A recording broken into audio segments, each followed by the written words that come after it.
हमने ज़िंदगी को इतना भारी क्यों बना रखा है? क्या आप सब लोगों को भी ज़िंदगी भारी लगती है? लेकिन ज़िंदगी भारी नहीं है, हमारी सोचें भारी हैं। हमारी रोज़ रोज़ की चिंता हमारे भविष्य को बेहतर नहीं बना रही है।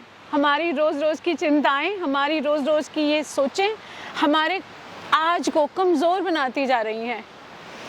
और ये जो हम सब लोग बहुत कमज़ोर महसूस करते हैं ना, किसी भी हार्ड सिचुएशन में, किसी भी अनइवन टाइम में, वो कमज़ोर हम इसलिए महसूस नहीं कर रहे हैं कि हम कमज़ोर हैं।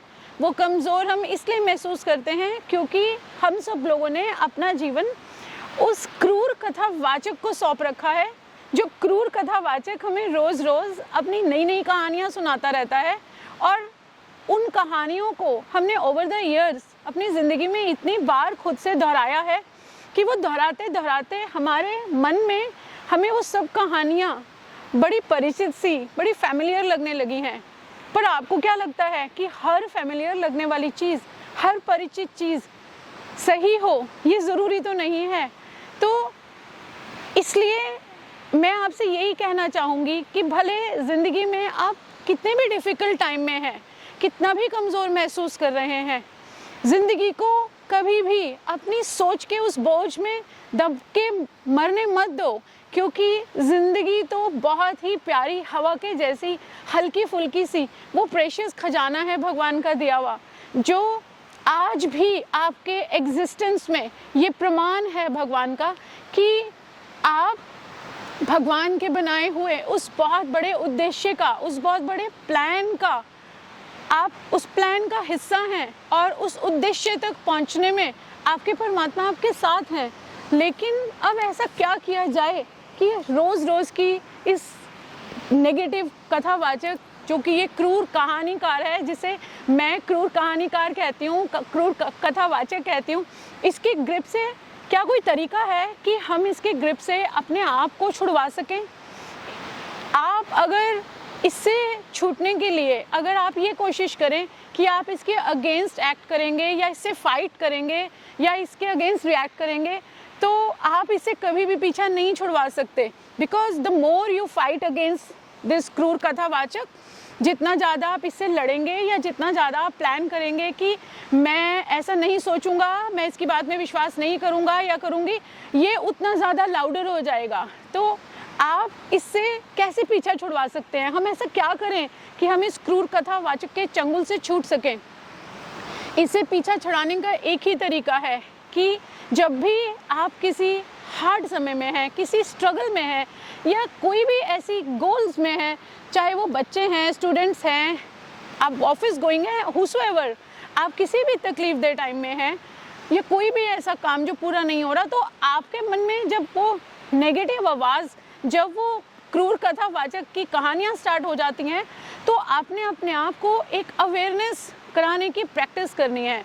वो अवेयरनेस ये है कि आपने अपने आप से ये कहना है कि मेरे परमात्मा कभी भी मुझे डिमोरलाइजिंग बातें नहीं कहेंगे, कभी आपको नीचा दिखाने की बात नहीं करेंगे। आपने नोटिस किया होगा, आप नोटिस करना कि ये क्रूर कथावाचक जब भी बोलता है, ऑलवेज इसकी टोन अटैकिंग होती है, डिमोरलाइजिंग होती है, आपको नीचा दिखाने की होती है। ये मत कर, ऐसा मत कर, यहाँ मत जा, फेल हो जाएगा, दोबारा नौकरी नहीं लगेगी, तेरी प्रमोशन नहीं होगी, बहुत सारी ऐसी चीज़ें। ये कभी भी आपको अपलिफ्टिंग, आपकी स्पिरिट अप करने वाली बातें नहीं करता। तो आपने अपने आप को क्या प्रैक्टिस कराना है? आपको ये प्रैक्टिस कराना है अपने आप को कि आपने ये अवेयर कराना है खुद को कि मेरे अंदर उठने वाली आवाज़ ये वही क्रूर कथावाचक की आवाज़ है, ये मेरे परमात्मा की आवाज़ नहीं है।